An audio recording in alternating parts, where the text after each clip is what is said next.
Hyundai Creta, one of India's most loved cars, just keeps getting better and more desirable with every passing iteration. The latest one is the facelift of the second gen that was launched in January this year. Ever since its launch, it's set the sales charts on fire and has got the buyers running to the Hyundai showrooms. But is the Creta a done deal in this really competitive segment? Well, not really, because there are many rivals breathing down the neck of this SUV, starting with the Maruti Suzuki Grand Vitara with its multiple drivetrain options, then the Volkswagen Taigun, which is known as a driver's car and a strong build quality, and then finally the recently launched Honda Elevate, the entry of the Japanese car brand into this lucrative segment. So today all four cars come together and we're trying to tell you which one of these four cars suits you the most. Welcome to Car and Bike. My name is Shams, and in case you still haven't, please do subscribe to Car and Bike. Press the bell icon to get all the latest notifications from the world of car and bikes right here first. Before we begin, some other popular cars in the segment like the Kia Seltos, Toyota Urban Cruiser Hyryder and the Skoda Kushaq are represented here too via their cousins. In terms of dimensions, it is the Grand Vitara which is the longest and widest and shows. Even to the naked eye, it does look like the biggest of them all. The Elevate though is the tallest, and importantly, the Taigun has the longest wheelbase. While generous use of chrome is a unifying factor on the face of all the cars, the grills of the Creta and Taigun look more appealing, while the shape of the DRLs too is better on the Hyundai and Maruti Suzuki. The Elevate has the most likable stance when viewed from the front, while Taigun is the only one to get fog lamps. All the SUVs come with 17-inch alloys on top trims, but it is only the Grand Vitara which offers the same size even on the base trim. All get essential cues like roof rails, body cladding and high ground clearance that ranges from 190 to 220mm, with Elevate bagging the highest number. All SUVs get connecting lamps, but it is the Volkswagen design that comes across as ageless, and that curcuma yellow color is hard to beat. The GT specific elements add their novel touch too. Now let's step inside the cabins to see how different these cars are from each other, and we start with the Bestseller. The cabin of the facelifted Hyundai Creta just spoils you with the sheer number of features it comes with. So you get a dual zone climate control, you get an electric driver's seat, you get an electric parking brake. None of these features you've seen in any other car present today here in this comparison. Along with that, you also get ventilated seats for both the passengers, you get a wireless charger, this nice big unit with twin screens, the cluster as well as the touchscreen system, and of course a whole lot of features that comes within this touchscreen system, including a lot of connectivity options as well, and a whole lot of voice commands too. Plus you also get a nice big voice enabled sunroof, which is a nice addition, and overall this cabin just speaks of luxury and premiumness, including on the seats, which are nice and comfortable and big. As an occupant, there is hardly anything to complain about inside the cabin of this new Hyundai Creta. On the other hand, the Honda Elevate 2 gets its fair share of features, though the sheer number is not as high as the Creta. The 10-inch touchscreen is compatible with wireless Android Auto and Apple CarPlay, while you also get wireless charger and air purifier. Ventilated seats though are available only as an accessory. The sound system lacks the finesse of the 8-speaker Bose system seen on the Creta. From one Japanese to the other. A feature-rich cabin inside the Grand Vitara as well. A lot of features impress you here, including a head-up display. You also get ventilated seats, you get a nice big panoramic sunroof, there's a wireless charger as well, and you get a different looking instrument cluster when compared to the mild hybrid, which is a good thing because it differentiates between the two models. Even the look and color or the feel of the cabin is different when you compare the strong and the mild hybrid versions of the SUV. The touchscreen system is something you're familiar with. You've seen it on a lot of cars from the brand. It's good to use. It provides good clarity as well. Also comes with a 360 view camera, which is nice, and overall this SUV provides a good experience, especially here on the first row.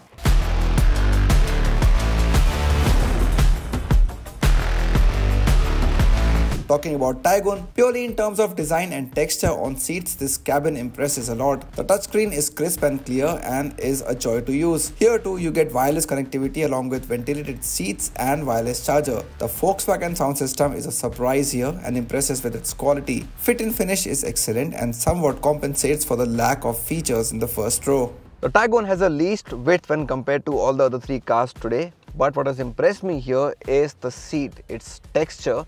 its size and even the kind of comfort it gives you, along with the good leg space that is on offer, so makes it a comfortable experience at least for 2 occupants here. You also get an adjustable headrest even for the middle passenger, along with of course a 3-point seat belt, which is a nice touch, and you also get 2 Type-C charging ports apart from 2 ports in the front row. That also is a good addition to the Taigun. But what's missing here, unlike the Creta and Grand Vitara, is a panoramic sunroof. On the latter, you get both A and C type charging on the back row, and there's ample space to seat 3 adults in good comfort. The second row of the Creta gets 2 Type-C ports and is the only car to get rear sun blinds, which adds to the premium quotient.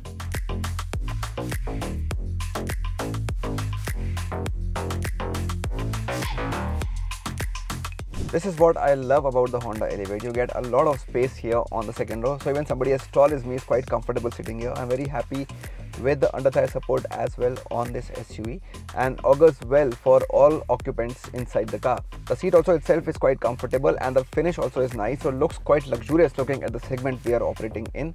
However, what's missing is of course a big panoramic sunroof that you've seen on the Grand Vitara as well as on the Creta. C-type charging port also would have been nice. That's missing here on the Elevate. Before we get to the drive, here's a look at the boot space figures for all SUVs. 3 of the 4 SUVs that we have today come with a combination of a naturally aspirated engine along with a CVT gearbox, while the Taigun only gets turbo petrol engines. We start with the Elevate.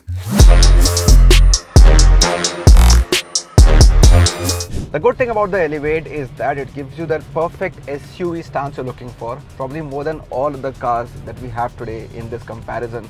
So you get a clear view of the bonnet as well as a very nice wide unobstructed view of the road as well, with thin pillars, which really helps in increasing your confidence as a driver.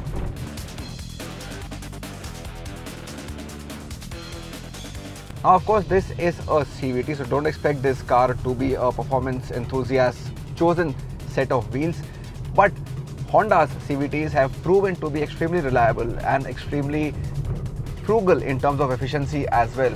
So even on this Elevate, Honda is claiming a higher fuel efficiency on the CVT when compared to the manual version of the car, which is great. So you're getting the best of both worlds. You're getting the convenience and yet you're getting the fuel efficiency. And even in like-for-like comparison, you compare this to the Creta, the CVT version, and you get more power and slightly more torque here.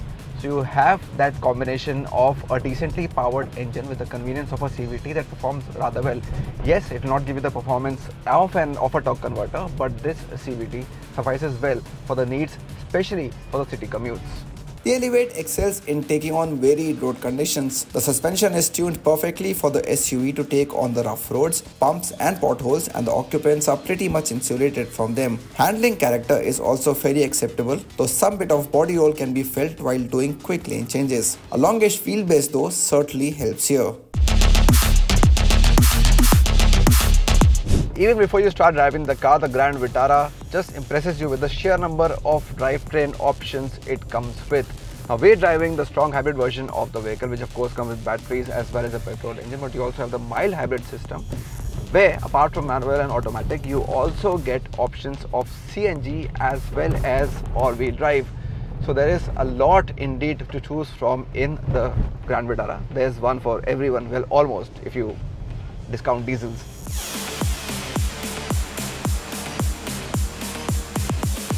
The strong hybrid of course only comes with a CVT transmission. There is no manual here, and the car of course begins with an EV mode, and the engine comes to life later, which helps in better fuel efficiency. In fact, among all these cars, Grand Vitara has the highest fuel efficiency.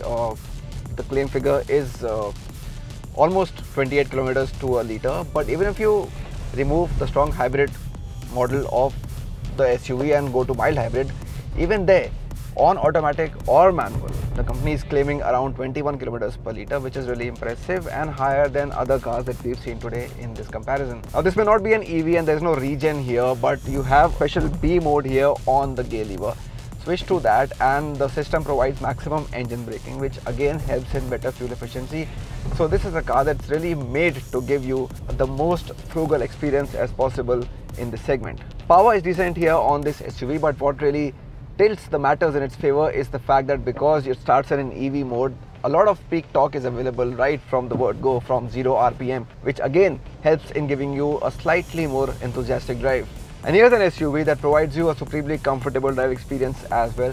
Suspension tuning is right on the money. So bad roads or good roads, the SUV is ready to tackle all of them. Doesn't matter if you're sitting on the front row or the back row, the entire family is guaranteed a comfortable drive experience. You can go on for long hours in this car without getting tired. The steering on the Grand Vitara can have a bit more bite. Expect slightly better feedback from this setup. The list of safety features is long here, which includes a 360 view camera, tire pressure monitoring system and hill hold assist. However, it is the only one today that doesn't get 6 airbags as standard. ADAS features too are missing here.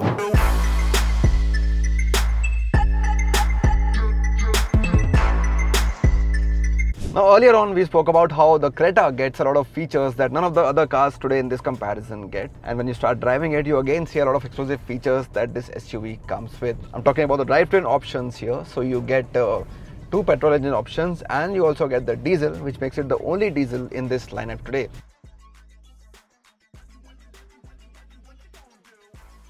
But what I'm driving right now is the CVT version of the car. It also gives you a good fuel efficiency when compared to the turbo version of the vehicle. Yes, it's not very responsive. Probably if you love to drive a lot, you may not like this setup. But just like the Elevate, this one also comes with a sport mode and paddle shift. So you can take things in your control a little bit more and make your drive experience slightly better. Unlike the Grand Vitara, what you don't get here is an all-wheel drive option, but what you get are traction modes. So in slightly more difficult situations, these modes help you in getting better traction so that your car can come out of those challenges and you can get back on the road. Plus you also get eco, normal and sport drive modes that alter between slightly better fuel economy or a more spirited performance. What I like on the Creta are its dynamics. The steering wheel is nice to hold and good to use as well, provides good feedback, and you like that when driving the car. The Creta Turbo and now the Creta N line are definitely more enjoyable trims to drive, but also come at a cost. The CVT is more affordable and provides a good balance between all attributes. A lot of safety features are also present on the Creta, and many of them are standard, which is a good thing. And now with the facelift you also get a lot of level 2 ADAS features, which have really enhanced the appeal of this SUV even more.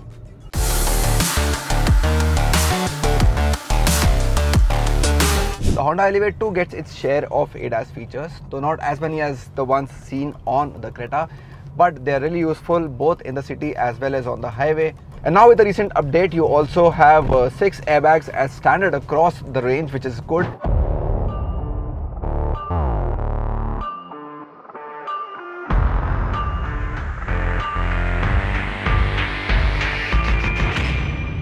The Volkswagen Taigun still remains the car to beat in this segment when it comes to drivability, especially with this 1.5 litre turbo petrol engine that I'm driving right now. It comes with a 7-speed dual clutch transmission.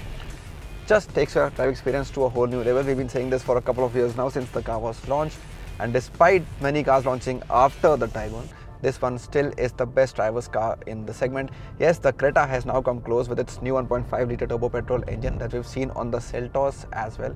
And even though that gets slightly better figures in terms of power and torque, here I think the power to weight ratio works slightly better for the Taigun, providing you a more sporty feel during the drive.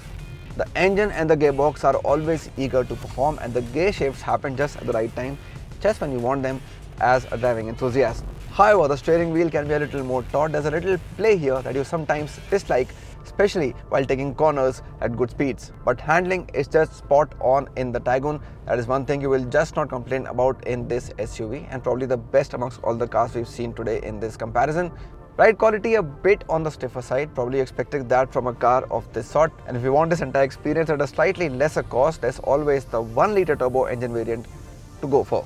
Safety of course is key in any car from VW, and even though this one still does not get ADAS features, we hope we see them soon on this car.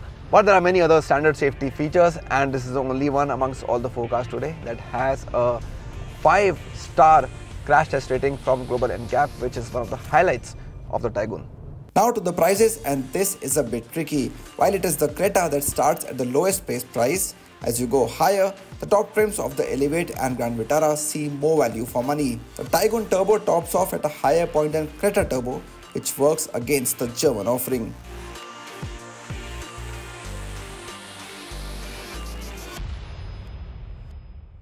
You know, the beauty of this compact SUV segment is that even though all these cars compete with each other, Yet they all offer something unique that no other car in this segment does.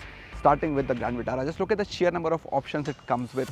Strong hybrid, mild hybrid, CNG, all-wheel drive, so there's one for everyone in this single car alone. Then you come to the Honda Elevate. It has all the features you actually need that come in your use every day, and of course that reliable combination of petrol and a CVT gearbox if you don't want the manual. Then you come to the Volkswagen Taigun. Still remains the driver's car in this really competitive segment with this ultra robust build quality. The dynamics are spot on. If you love to drive, this is the car for you in the segment. And then finally you come to the latest entrant into this compact SUV space, which of course is the facelift of the second generation of the Hyundai Creta. Gets infinite number of features, so many engine and gearbox combinations. Again, one for everyone, even though it feels a bit overpriced. Now between all these cars, we still feel it is the Hyundai Creta that ticks the maximum number of boxes, especially with its recent update. But you tell us, which of these cars do you like the most? If you are in the segment to buy a compact SUV, which one of these four will you choose, or will you go for some other car in the segment?